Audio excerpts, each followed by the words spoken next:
algunos textos relacionados con lo que dice este párrafo.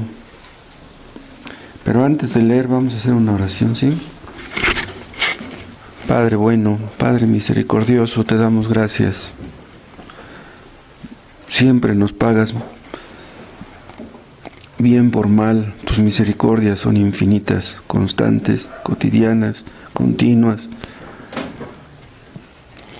Qué bueno, Padre, que tú seas así. Gracias por la misericordia de la vida, de la salud y de poder estar aquí para estudiar tu palabra. Háblanos por medio de ella, habla a nuestras conciencias, a nuestros corazones, que podamos entender tu palabra, que podamos verla aplicada en nuestro corazón por el poder de tu Espíritu Santo, que podamos estar atentos, concentrados, que tu Espíritu Santo nos enseñe el camino, te lo pedimos por Cristo. Amén. Dice así, Confesión de Fe, capítulo 13, párrafo 1. Aquellos que son unidos a Cristo, llamados eficazmente y regenerados, teniendo un nuevo corazón y un nuevo espíritu, creados en ellos en virtud de la muerte y resurrección de Cristo, son aún más santificados de un modo real y personal, mediante la misma virtud, quiere decir mediante el mismo poder, ¿no? Por su palabra y espíritu que moran en ellos. Hay muchas cosas interesantes en este párrafo. Vamos a ver algunas de ellas. Empieza diciendo, aquellos que son unidos a Cristo, se refiere a los creyentes. Fuimos unidos a Cristo por el poder de Dios. En realidad estábamos unidos a Adán, estábamos en Adán. Pero Dios nos sacó del reino de las tinieblas, nos trasladó al reino de su amado Hijo, y entonces estamos unidos a Cristo por la fe. Y luego dice más adelante, llamados eficazmente y regenerados. O sea, todos los que son unidos a Cristo son llamados y son regenerados. Dice, teniendo un nuevo corazón. Todos los creyentes tienen un nuevo corazón y un nuevo espíritu, es el Espíritu Santo, creados en ellos en virtud de la muerte y resurrección de Cristo. Dice, son aún más santificados de un modo real y personal mediante la misma virtud.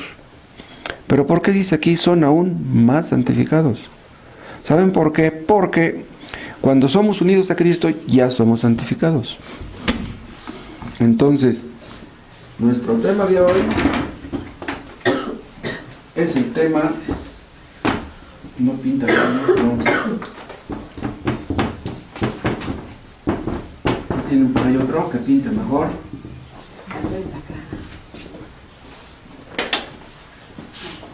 Acuérdense ustedes, la palabra santificados quiere decir apartados para Dios, apartados del pecado para servir a Dios. Entonces, en el momento en que somos llamados, que nacemos de nuevo, ya somos santificados. Pero vean cómo dice aquí, dice, son aún más santificados de un modo real. ¿Por qué? Fuimos santificados en el momento de creer en Cristo. Pero vamos siendo santificados poco a poco, dice, de un modo real y personal. O sea, si una persona está unida a Cristo, pero verdaderamente unida a Cristo, entonces tiene que ser verdaderamente santificada. No puede ser de otra manera. Porque una persona que dice que ha sido santificada, que ha sido unida a Cristo, que ha sido regenerada, que tiene el Espíritu Santo, pero vive en pecado, entonces esa persona no tiene evidencias de haber sido llamada, ni justificada, ni perdonada, ni salvada. Entonces, una persona que es salva tiene que demostrarlo por medio de su santificación. Pero debemos recordar que hay tal cosa como santificación definitiva. Y también hay tal cosa como santificación, por progresiva. Estas son definiciones que usan los teólogos. Esta palabra definitiva también se llama decisiva. O sea, en el momento, me regalan tantita agua, por favor. En el momento que una persona cree en Cristo, es definitivamente santificada. En otras palabras, ya no puede volver a la vida de antes. A partir de ese momento ya Dios hizo una obra en la mente, gracias, y en el corazón del creyente. Entonces un creyente verdadero ya no puede volver a ser el de antes. No puede ser. Ni quiere ni puede. Pero a partir de ahí, de que ya tenemos esta santificación definitiva, empieza también la santificación progresiva. Vean, esta santificación equivale a lo que conocemos como la justificación. Esto es gratis. ¿Qué hicimos para ser justificados? Nada. No es con base a algo que nosotros hayamos hecho. Es algo que recibimos absolutamente por gracia. Entonces, somos justificados por la fe sola. Pero una persona que tiene fe verdadera, su fe nunca vendrá sola. Siempre vendrá acompañada por esta santificación, que es todo un proceso que va progresando día con día hasta el fin de nuestras vidas. Los creyentes somos llamados a vivir una vida santa, pero entiendan esto: a un inconverso, a una persona que no ha nacido de nuevo, no lo podemos invitar a vivir una vida santa. Un inconverso no puede vivir una vida santa, es imposible. Si ustedes le van a dar un consejo a un inconverso, deben de tener mucho cuidado. Si ustedes le hablan a un inconverso de que debe dejar de beber, de que debe de portarse bien, de que sea obediente, es en vano que se lo digan. Un inconverso no puede hacer nada de eso. Solamente quien ha nacido de nuevo puede vivir una vida agradable a Dios. El cristianismo no hace un llamado a la gente a vivir una vida moral. Eso no significa que estemos en contra de la moral. No, si nosotros, por ejemplo, viéramos que los borrachos dejan de beber, que los adúlteros dejan de serlo, que los ladrones dejan de robar, no, pues nos daría mucho gusto. Pero ¿cómo van a dejar eso? Si no son salvos, no pueden. Si ustedes le dicen a un borracho, tienes que dejar de beber, él lo sabe. Él sabe que tiene que dejar de beber, que beber no le conviene. Pero ¿por qué sigue bebiendo? ¿No le queda de otra? No puede dejar de beber. Hay hombres que entran en Alcohólicos Anónimos que dejan de beber. Y ellos están contentos porque dejan de beber. ¿Pero de qué sirve que dejen de beber si tienen un montón de pecados aparte? Se sienten muy contentos porque ya no beben. Pero delante de Dios, eso no significa nada, que hayan dejado de beber.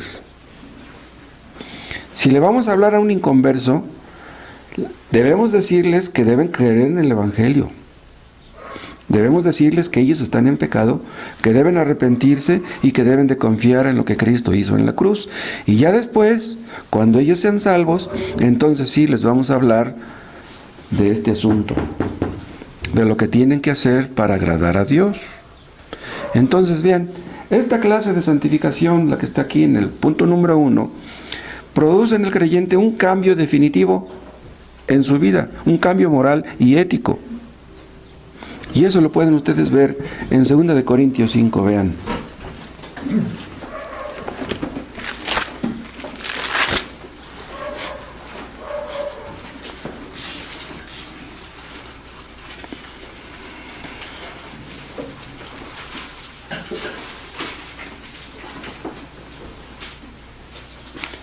Segunda de Corintios 5, 17. De modo que si alguno está en Cristo, bien, es lo que estamos leyendo en él. Esta es la unión con Cristo. Estar unidos a Cristo es estar en Cristo, es lo mismo. De modo que si alguno está en Cristo, nueva criatura es. No dice aquí que podríamos ser nuevas criaturas, no dice ya lo somos. Vean, aunque no se note. Un recién convertido No se nota así a simple vista, no se nota que sea recién convertido, no se nota que sea convertido, pero para Dios ya lo es, ya está en Cristo, ya es una nueva criatura. Y luego dice, las cosas viejas pasaron, he aquí, todas son hechas nuevas. Nuestro modo de pensar es nuevo, nuestros planes son nuevos, nuestros pensamientos son nuevos, nuestros temores son nuevos. Y vean lo que dice el 18. Y todo esto proviene de Dios, quien nos reconcilió consigo mismo por Cristo y nos dio el ministerio de la reconciliación. Dice, todo esto proviene de Dios. ¿Todo qué? Todo lo que menciona el 17. Si alguno está en Cristo, vean, esto proviene de Dios. No estamos en Cristo porque lo hayamos decidido nosotros. Dice, nueva criatura es. Entonces, el hecho de que seamos nuevas criaturas también proviene de Dios. Y luego dice, las cosas viejas pasaron. Entonces, si pasaron las cosas viejas, esto proviene de Dios. Y dice, he aquí, todas son hechas nuevas, también esto proviene de Dios. Y luego en el 18 al final dice, quien nos reconcilió consigo mismo, esto también proviene de Dios. Todo el paquete proviene de Dios. Entonces, la santificación definitiva debe de incluir todas las cosas que vemos aquí en estos versículos y muchas otras. Entonces, quien ha sido santificado, quien está en Cristo, lo demostrará con su fe y con su obediencia. Y la fe y la obediencia no fueron inventadas por los hombres. La voluntad humana no hace posible eso. Imagínense un inconverso, lo hemos citado en muchas ocasiones. Un hombre que ha pecado toda su vida, que dijera de repente, ya no quiero pecar, ya me aburrí de pecar. De aquí en adelante decido ser una nueva persona. ¿Cómo podría? Humanamente es imposible. Vean otro texto en Efesios 5.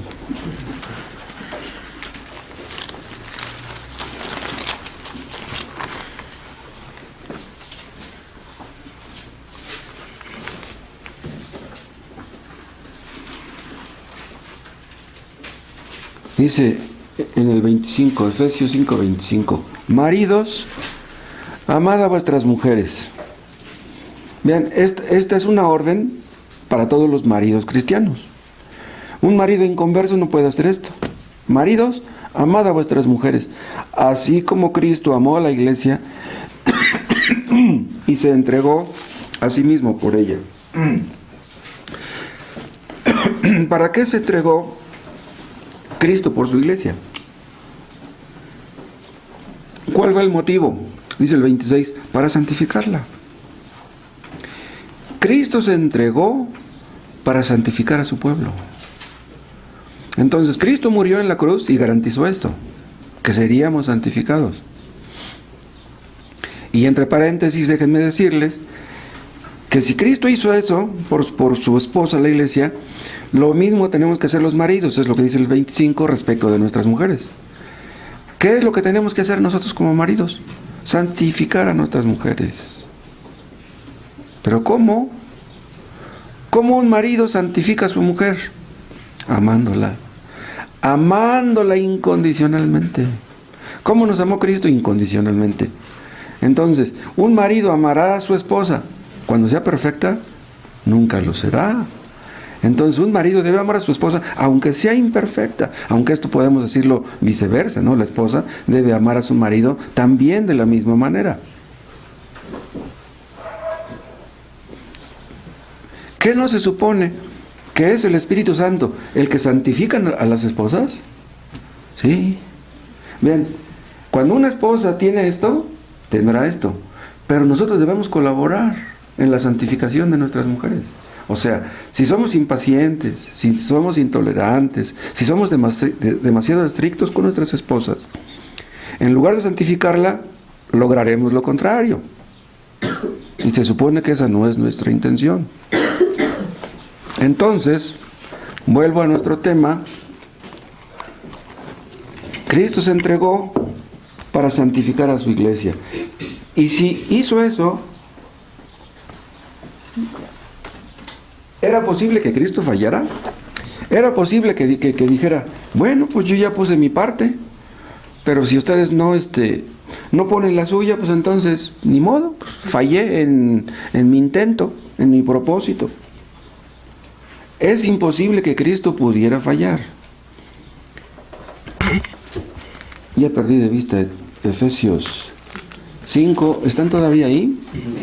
Vean el 26, dice, para santificarla, habiéndola purificado en el lavamiento del agua por la palabra. Pero vean cómo dice, habiéndola. Esta palabra, habiéndola purificado, habla de algo ya hecho, de algo que fue hecho en el pasado. En otras palabras, que para Cristo, su iglesia ya está santificada. Nos está santificando, pero eso no quita que para Él esto ya es algo hecho. ¿Pero por qué? Vean, cuando nosotros empezamos algo, en ocasiones no lo concluimos, no lo terminamos. Pero Cristo no es así.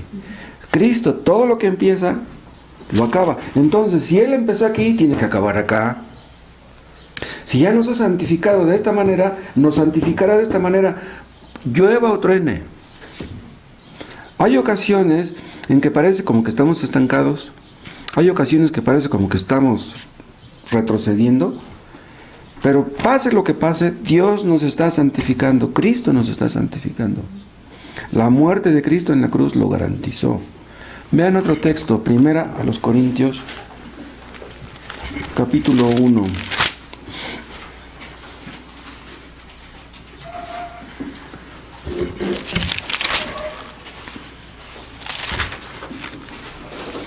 Primera a los Corintios 1:1. Pablo, llamado a ser apóstol de Jesucristo por la voluntad de Dios, etc.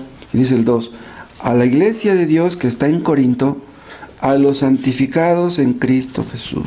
Vean lo que dice aquí. Los creyentes somos santificados en Cristo Jesús. Esta palabra en Cristo es el tema de la unión con Cristo. Somos santificados por Dios al estar unidos a Cristo. Pero vean, santificados en tiempo pasado. Pero vean lo que dice después. Llamados a ser santos. Ah, caray. Si somos santificados, ¿cómo es que somos llamados a ser santos? Ah, porque fuimos santificados y estamos siendo santificados. En el presente. Y dice, llamados a ser santos con todos los que en cualquier lugar invocan el nombre de nuestro Señor Jesucristo, Señor de ellos y nuestro. Y también vean el versículo 30. 1 Corintios 1:30. Dice, mas por Él estáis, está hablando de Dios, ¿no? Dice, mas por Él estáis vosotros en Cristo Jesús. Otra vez el tema de la unión con Cristo. ¿Qué importante es este tema? Por Dios es que estamos en Cristo Jesús. Y vean lo que dice después. El cual nos ha sido hecho por Dios sabiduría, justificación, santificación y redención. Vean, en Cristo tenemos todo lo que necesitamos. Necesitamos sabiduría, Cristo es nuestra sabiduría. Necesitamos justificación, Cristo es nuestra justificación. Necesitamos santificación, Cristo lo es también. Cristo es nuestro Redentor. Cristo es nuestro todo. En Cristo lo tenemos todo. En cambio, una persona que no está en Cristo, que no está unida a Cristo, no tiene nada de esto. En Cristo tenemos gracia. En Cristo tenemos perdón, tenemos justificación, tenemos poder, tenemos recursos espirituales. Lo que ningún inconverso tiene. Entonces vean, en el momento que una persona cree en Cristo, tiene la santificación definitiva. Y en ese momento, los creyentes tenemos una ruptura definitivamente con el pecado. Vean, definitiva. En el momento que creemos en Cristo y que confiamos en su muerte en nuestro lugar, el pecado ya no nos puede dominar. Antes nos arrastraba y nos zarandeaba, ya no puede. Un creyente verdadero ya no quiere pecar. Y no solamente ya no quiere pecar. Dice 1 Juan 5 que ya no puede tampoco. Ya no puede en el sentido de que ya no puede ser el mismo de antes. Entonces vean lo que les quiero decir. La santificación progresiva no empieza desde cero. Vean, tomen en mente esto, es muy importante. Es que hay muchos que piensan que la santificación progresiva empieza a partir de cero. No, empieza a partir de aquí. Yo también puedo. Si tú puedes orar, yo también puedo. Si tú lees la Biblia, yo también puedo. Cualquier cosa que tú puedes hacer, la puedo hacer yo. Eso lo dice un inconverso, pero no es cierto. Nosotros podemos hacer todo el paquete porque tenemos esto, porque estamos en Cristo. Es como yo les decía hace un rato. Una persona no va a decir, bueno, pues a partir de hoy me propongo ya no pecar. Ah, eso dices tú. No, es que yo tengo mucha fuerza de voluntad y todo lo que yo me propongo lo logro. No voy a pecar a partir de mañana y no voy a pecar. No puedes. Un cristiano es una persona que ha roto de una vez por todas con el pecado. Vean Romanos 6.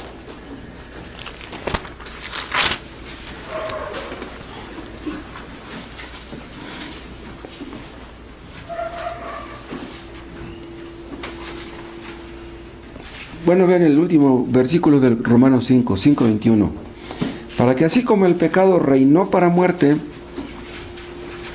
así también la gracia reine. Ven, el pecado nos dominaba antes de ser creyentes. Era nuestro rey, digamos. Estábamos esclavizados por el pecado. Dice, para que así como el pecado reinó para muerte, o sea, nos conducía a la muerte y al infierno, dice, así también la gracia reine por la justicia para vida eterna mediante Jesucristo, Señor nuestro. O sea, así como el pecado nos dominó, así también ahora la gracia reina sobre nosotros. Y no olviden esto, la gracia es un poder más grande que el pecado. Escuchen, el poder más grande del universo es el pecado, el poder del pecado. El poder más grande del universo no es Satanás. Aún Satanás es esclavo del pecado. Entonces, el pecado es más poderoso que Satanás. Pero hay un poder que es más grande que el poder del pecado y que el poder de Satanás, es el poder de la gracia. Ahora la gracia reina. Por eso dice en el versículo 6, en el capítulo 6, versículo 1. ¿Qué pues diremos? ¿Perseveraremos en el pecado para que la gracia abunde? Dice, en ninguna manera. ¿Por qué dice esto Pablo? Porque algunos pueden pensar, pues como soy salvo por la gracia, entonces voy a seguir pecando para que Dios me dé más gracia. No, no puede ser. Diríamos que esto sería absurdo, pero muchos lo creen. Muchos dicen, bueno, yo ya soy perdonado, yo ya soy salvado por la gracia, entonces aunque yo peque, no voy a perder mi salvación. Vean, no todos los que creen que la salvación no se pierde, creen lo que nosotros creemos. O sea, si ustedes se topan con una persona que cree que la salvación no se pierde, no se vayan con la finta y creen que por eso creen en lo correcto. Hay muchos bautistas que creen que la salvación no se pierde y que son arminianos, que no son salvos. Nosotros no perdemos la salvación, ¿por qué? Porque estamos en Cristo. Una persona que está en Cristo ya no puede dejar de estar en Cristo. ¿Quién nos puso en Cristo? Dios. Él no nos va a sacar de ahí.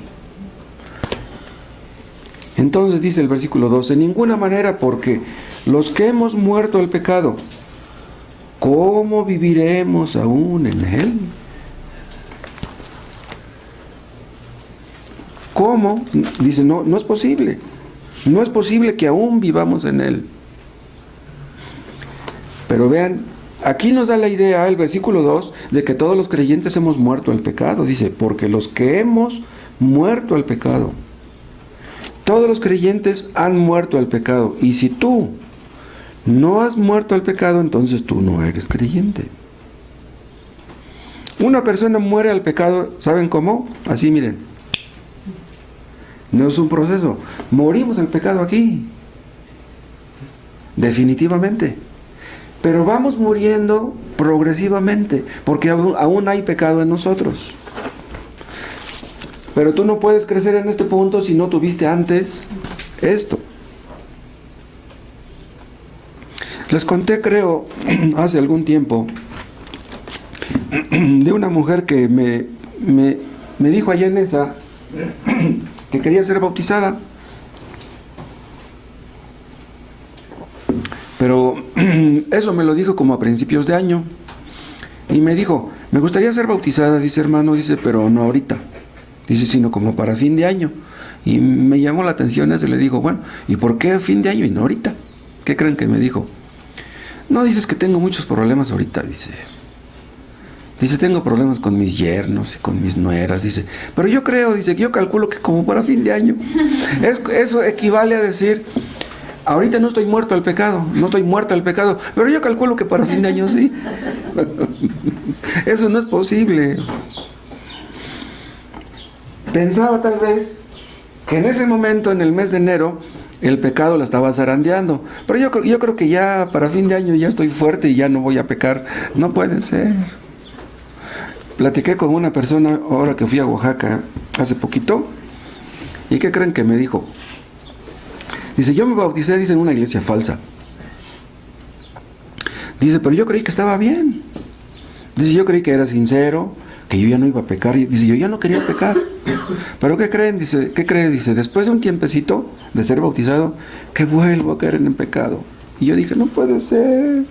¿Por qué caí en pecado si yo ya me bauticé, yo me comprometí? Y dice que le cruzó un pensamiento por su mente. Hice mal. Mejor debí de bautizarme cuando yo estuviera viejo, dice. ¿Cómo ven? Dice, me hubiera bautizado cuando ya estuviera viejo y entonces ya me evito de problemas. Todos los creyentes están muertos al pecado. No es que quieran estar muertos. Es que ya lo están, es lo que dice el apóstol Pablo. Está diciendo el apóstol Pablo que fuimos salvos por la gracia. Es lo que da a entender en el versículo 21 del capítulo 5 y en el versículo 1 del capítulo 6. Si somos salvos por la gracia, entonces ¿se nos permite seguir pecando para que Dios nos dé más gracia? Eso no puede ser. Lo que está diciendo Pablo en el versículo 2, ¿sí? Acerca de que hemos muerto el pecado, nos da a entender que la gracia nos capacita, la gracia nos da poder para vivir una vida de obediencia. Si tú has sido salvo por la gracia, vivirás una vida de obediencia. Dice en el versículo 6, en el versículo 1, ¿qué pues diremos? ¿Perseveraremos en el pecado? No puede ser. Pero vean lo que está diciendo en el versículo 2. Lo que está respondiendo Pablo no es que no debemos continuar en pecando. No es eso lo que está diciendo. No, ustedes ya son creyentes, no deben continuar pecando. No es eso lo que está diciendo. Ni tampoco está diciendo Pablo que debemos comprometernos a no seguir pecando. Tampoco está diciendo eso. Tampoco está diciendo que tenemos una grande motivación para no seguir pecando. Tampoco. Y tampoco está diciendo que si pecamos eso sería contradecir nuestra profesión de fe. Tampoco. Lo que está diciendo es que no es posible que un cristiano que es justificado pueda continuar pecando. Eso es lo que está diciendo. Dice, los que hemos muerto al pecado, ya ocurrió aquí, cuando tuvimos esta clase de santificación. Ahora, una pregunta. Si los cristianos ya morimos al pecado, ¿cómo fue que morimos al pecado?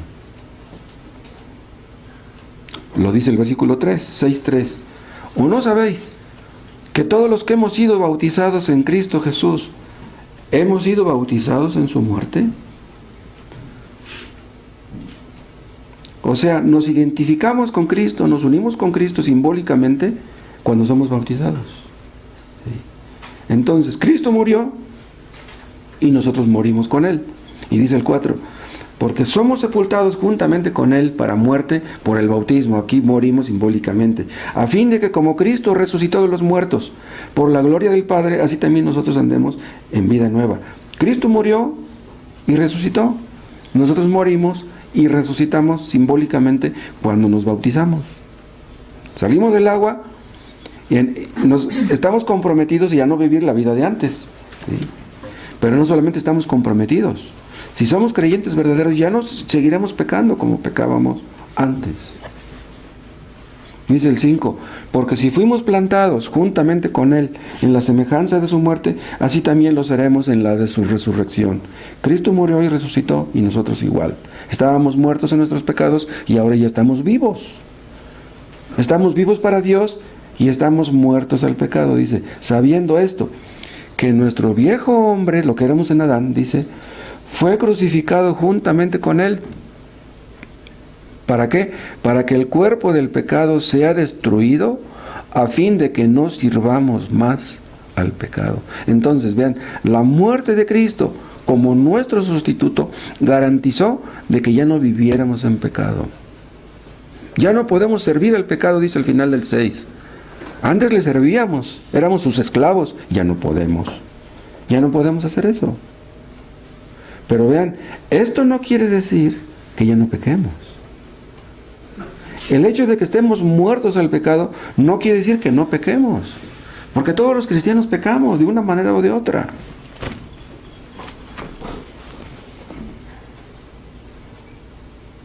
Entonces, ¿qué quiere decir morir al pecado? Que el pecado ya no nos domina simplemente.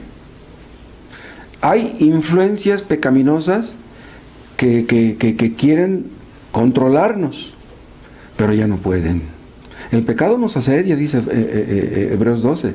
El pecado nos rodea por todas partes.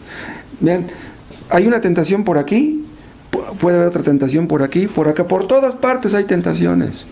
Podemos tener un mal pensamiento, un mal deseo. Cualquier cristiano está sujeto a una posibilidad de pecar. Aún pecamos, pero el pecado ya no nos domina, ya no nos esclaviza como antes.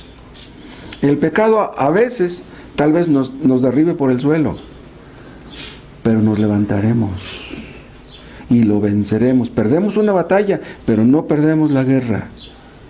Dios permite que el pecado nos asedie con propósitos santos. Dios puede permitir que Satanás nos acose, que Satanás trate de derribarnos. Podemos llegar al punto de la desesperación. Podemos llegar al punto de clamar y de pedirle a Dios, Señor, no me dejes caer en este pecado, no me dejes. Y cuando nosotros clamamos, nuestro Dios nos sostendrá y no caeremos. Ahora vean 6:14. Porque el pecado no se enseñoreará de vosotros. O sea, el pecado ya no nos dominará, ya no nos controlará como antes. Dice, pues no estáis bajo la ley, sino bajo la gracia. Y yo les decía, la gracia es un poder más grande que el poder del pecado. Entonces, la gracia de Dios impedirá que volvamos a ser los mismos de antes.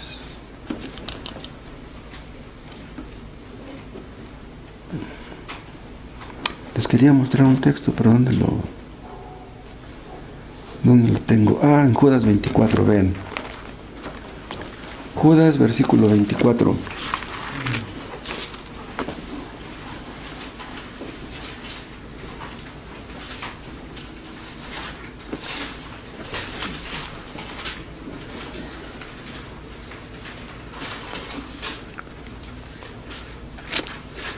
Judas 24 dice, y aquel que es poderoso para guardaros sin caída y presentaros sin mancha delante de su gloria con gran alegría, etc. Aquí dice que Dios es poderoso para guardarnos sin caída. Entonces, ¿es posible que podamos vivir sin caer? No puede ser, todos los creyentes caemos. Entonces, ¿por qué dice aquí que Dios es poderoso para guardarnos sin caída? Sin caída definitiva. Sí, porque no cabe duda que en ocasiones llegamos a caer. Quiere decir que Dios es poderoso para guardarnos y sostenernos hasta el último día de nuestras vidas sin perder nuestra salvación.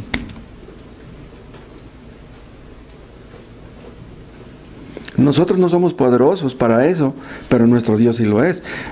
Para que no caigamos en pecado, no confiamos en nosotros, en nuestras fuerzas que son débiles, sino en el poder de Dios que puede librarnos. Por eso oramos en las mañanas y le pedimos a Dios, Señor, no me dejes caer en tentación.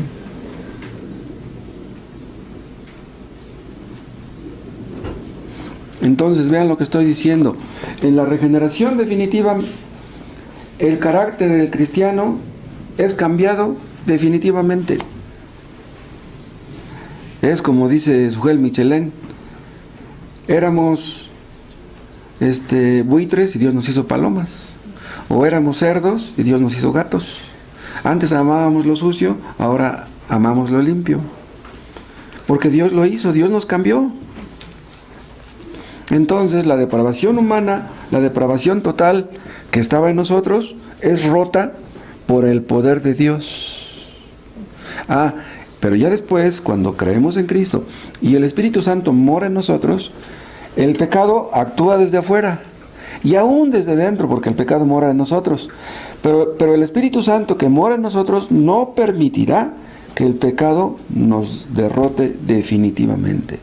Dios se ha comprometido. El Espíritu Santo, vean, voy a leer otra vez lo que dice en un principio que leí el párrafo de la confesión de fe. Dice: aquellos que son unidos a Cristo, llamados eficazmente y regenerados, teniendo un nuevo corazón y un nuevo espíritu, creados en ellos en virtud de la muerte y resurrección de Cristo, son aún más santificados de un modo real y personal mediante la misma virtud o poder por su palabra y espíritu que mora en ellos. Entonces el Espíritu Santo que mora en nosotros impedirá que volvamos a la vida de antes. El Espíritu Santo nos conduce, nos enseña a aborrecer el pecado. Pero escuchen, ¿de qué serviría que aborreciéramos el pecado si no amáramos la santidad? Una de las marcas de la gracia, de que estamos en la gracia, es de que aborrecemos el pecado. Pero eso no basta, tenemos que amar la santidad. Porque una persona puede decir: yo ya no quiero beber, yo ya no quiero fumar, yo ya no quiero adulterar, yo ya no quiero ver cosas que no debo. ¿Pero por qué? Hay personas que dejan el adulterio, ¿saben por qué? Por miedo. Hay ladrones que dejan de robar por miedo.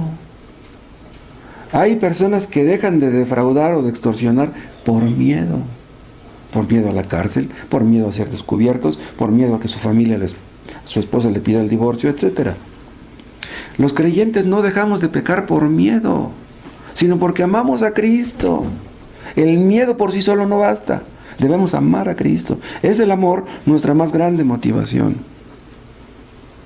Entonces, el cristiano aborrece el pecado, pero ama la santidad también. Porque una persona que no ama la santidad, en realidad no aborrece realmente el pecado. Los alcohólicos anónimos aborrecen el alcohol. ¿Por qué lo aborrecen?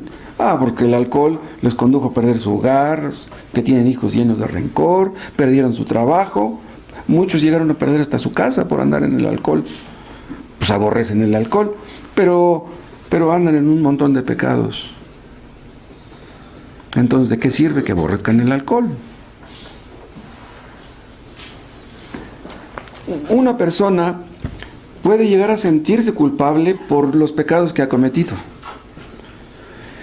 Pero ¿de qué sirve que una persona se sienta culpable si no deja el pecado? Hay algunos que sufren mucho por las consecuencias de tantos errores que cometieron y quieren hacer un cambalache con Dios. Oye, Dios, sí, reconozco que estoy sufriendo porque he cometido muchos errores, pero ya no quiero cometerlos. Mira, vamos a hacer un cambio. Yo te prometo que de aquí en adelante me voy a portar bien, pero tú me bendices. Si tú haces que me vaya bien, entonces yo me porto bien. Ahora que fui allá a Oaxaca, escuché un testimonio tremendo de que un hombre que era pastor tenía años él siendo pastor y predicaba la sanidad divina y que los dones de sanidad y cosas así, que de repente uno de sus hijos se enfermó gravemente, pero tenía temor de que se le fuera a morir su hijo. ¿Y qué creen que hizo este pastor? Que le dijo a Dios: Dios, yo tengo muchos años predicando tu palabra.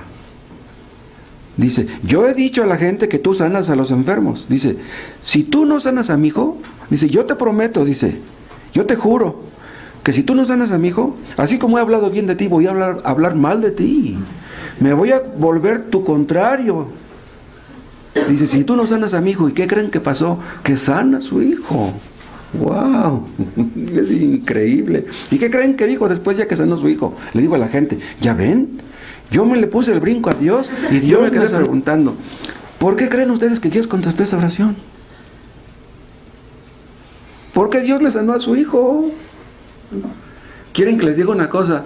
No fue Dios el que sanó a su hijo, fue el diablo. ¡Wow! Esa no es una oración. Esa no fue una oración. Y ese hombre no era un pastor, era un hipócrita. Porque un pastor no puede actuar así. No puede reaccionar de esa manera. Ese hombre creía que había servido a Dios, estaba sirviendo sus propios intereses. Una persona que ha sufrido mucho por los errores que ha cometido, dice, Señor, yo te prometo que de aquí en adelante me voy a portar bien. Pero esas personas lo que están haciendo es huir de las consecuencias de sus pecados, pero realmente no quieren dejar el pecado.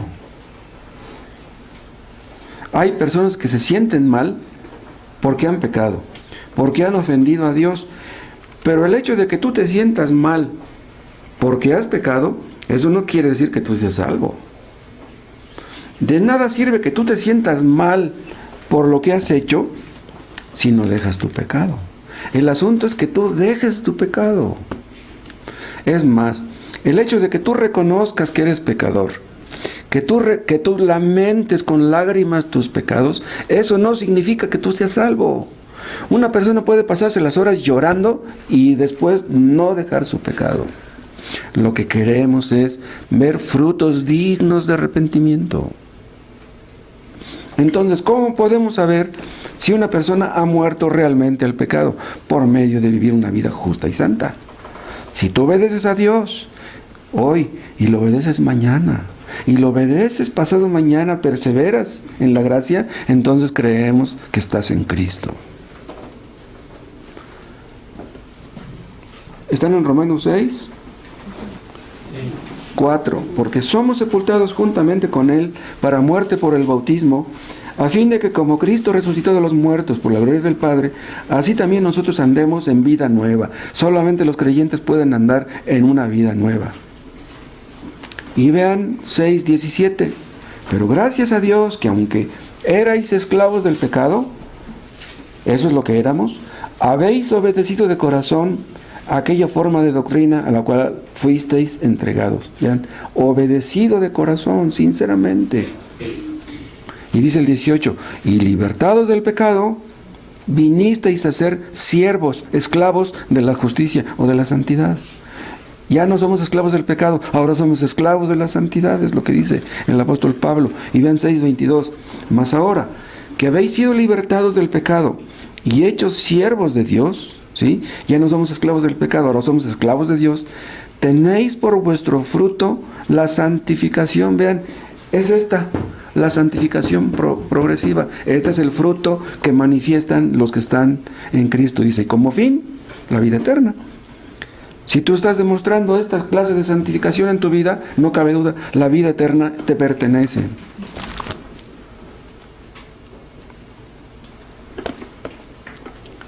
Ahora, vean el versículo 11, 6:11. Así también vosotros, vean el 10, porque en cuanto murió, habla de Jesús, al pecado murió una vez por todas, mas en cuanto vive, para Dios vive.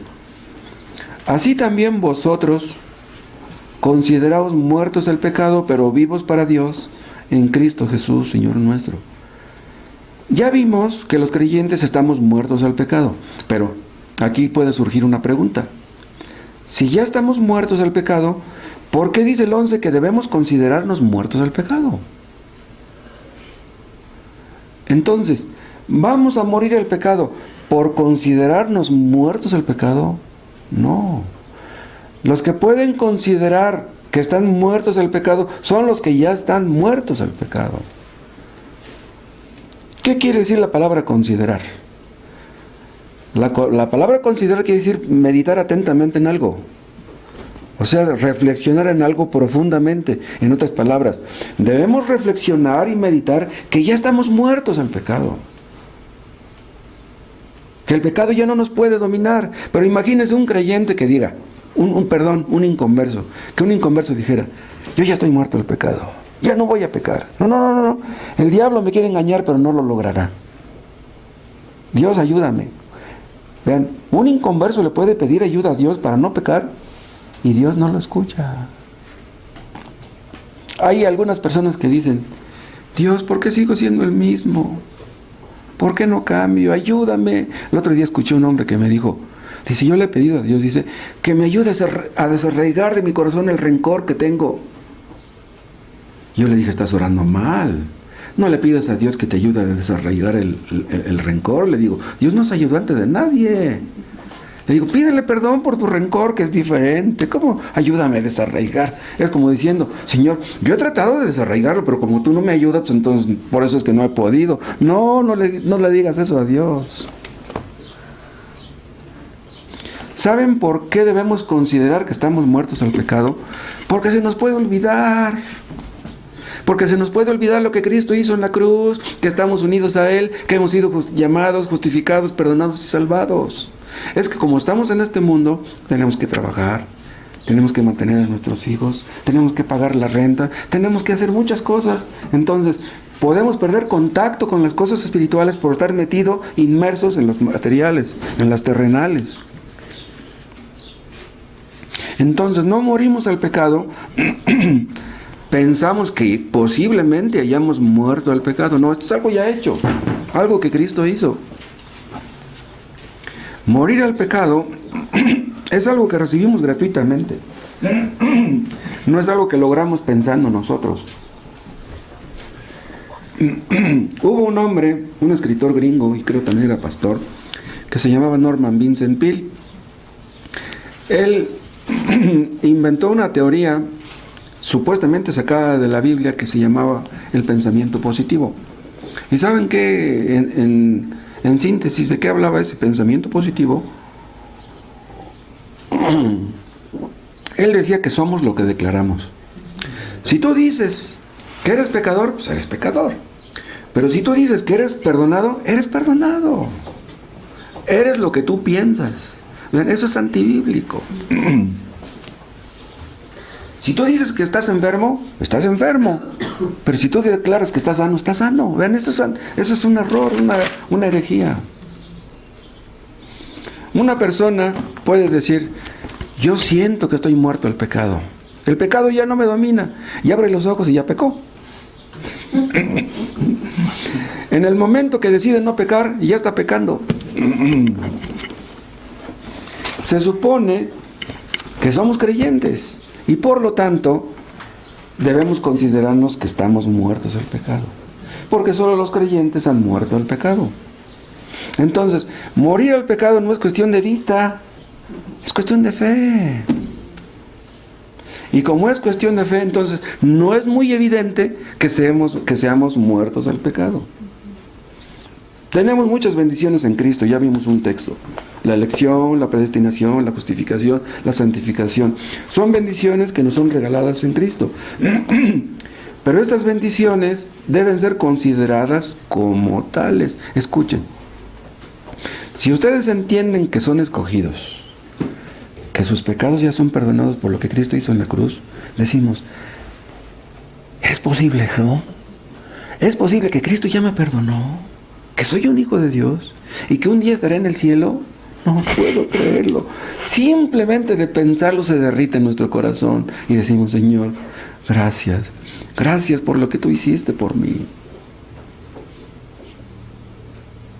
Si consideramos que estamos muertos al pecado, tenemos que considerar por qué estamos muertos al pecado. ¿Por qué? ¿Por algo que hicimos? No, por lo que Cristo hizo. Y ¿saben qué? Si entendemos esto, no podemos tener dudas, ni temores, ni estar deprimidos.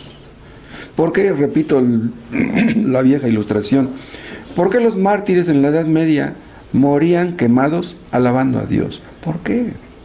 Porque ellos sabían que se morían, pero se iban al cielo. Sí, me mato, me matan, mi mujer se queda viuda, mis hijos se quedan huérfanos, pero yo me voy al cielo. Hijos, busquen a Dios y allá nos vemos. Viejita, obedece a Dios, allá nos vemos. Si nosotros consideramos que estamos en Cristo y que Él es nuestro y que nosotros somos de Él, ¿saben qué? Nos vamos a alejar del peligro. Porque, ¿cómo es posible que le pedimos a Dios, Señor, no me dejes caer en tentación, y luego nos acercamos al peligro? No, debemos alejarnos del pecado. Sabemos más o menos de dónde está el peligro para nosotros.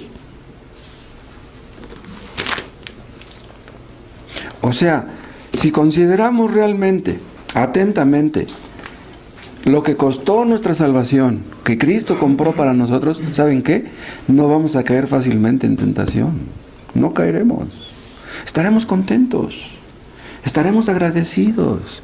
Un creyente que está insatisfecho, quejándose, ay Señor, pero ¿por qué no me has dado esto? Si yo te he pedido que me ayudes, ¿por qué no me ayudas? Un creyente que está insatisfecho, fácilmente cae en tentación. En realidad ya está caído. ¿Qué tenemos que estarnos quejando? El diablo quiere que nos quejemos de que, ay, pues no tengo esto, carezco de aquello, ay, ¿y qué va a hacer de mí el día de mañana?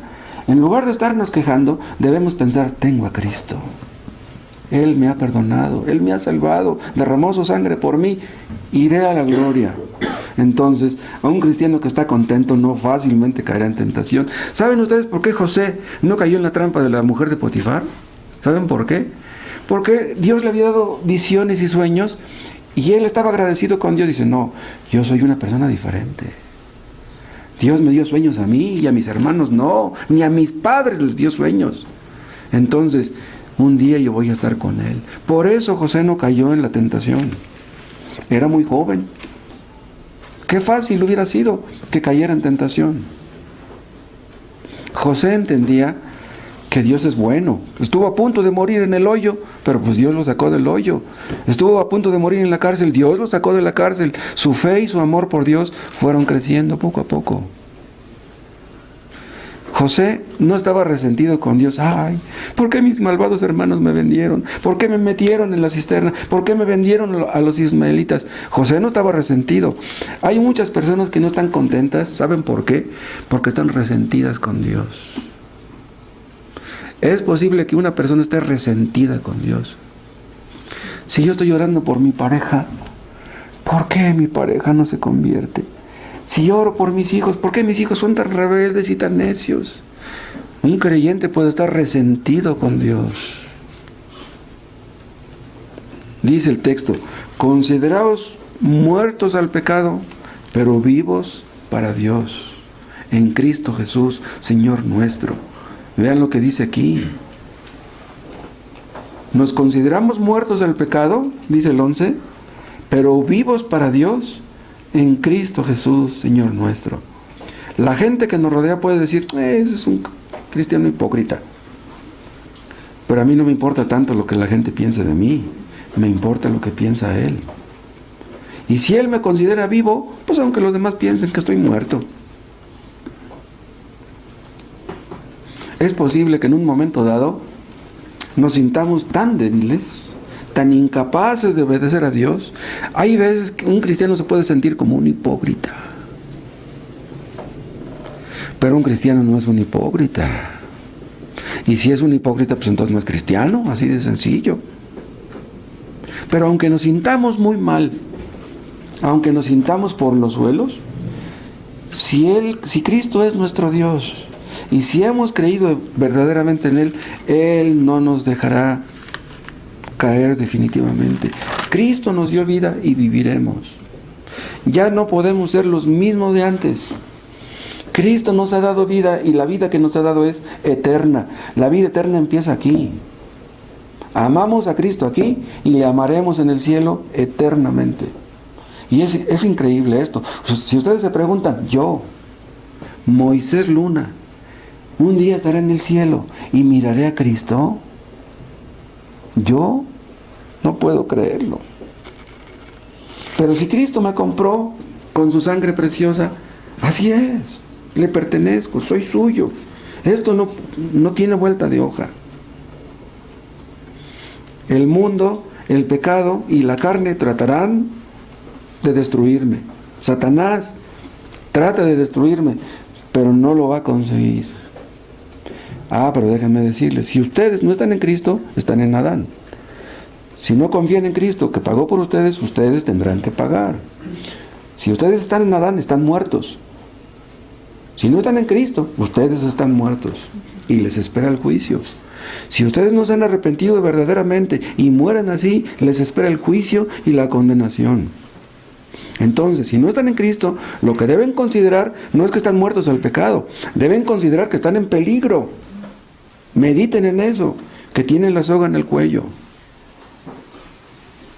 Hay personas que creen que son salvas, de las cuales Cristo dice, muchos me dirán en aquel día, Señor, Señor, ¿no predicamos en tu nombre? ¿Se acuerdan cómo termina el libro ese del progreso del peregrino? Dice que hay un camino que va hacia el infierno desde las mismas puertas del cielo. O sea, hay muchas personas que creen que van a ir al cielo y que irán caminando rumbo al cielo bien felices. Supongamos que hay un caminito y que hay una puerta y que van por ese caminito y dicen, ya me falta poquitito y ahí está el cielo. Pero van a llegar y les va a decir Dios, ahí está el infierno. Desde ahí, desde la puerta del cielo, está el caminito que va para el infierno. Y decían, pero ya nada más me faltaba un paso para entrar al cielo. Pero no entrarás. Porque si no estás en Cristo, no entrarás en el cielo. Vamos a orar. Padre, te damos las gracias por tu palabra. Úsala, Padre, para que tus propósitos se cumplan y que no vuelva vacía. Salva a los que no son salvos y ayúdanos a entender mejor este tema cada día y poder enseñarlo, creerlo, defenderlo, vivirlo y que tu nombre sea glorificado en los resultados. Te lo pedimos por Cristo. Amén.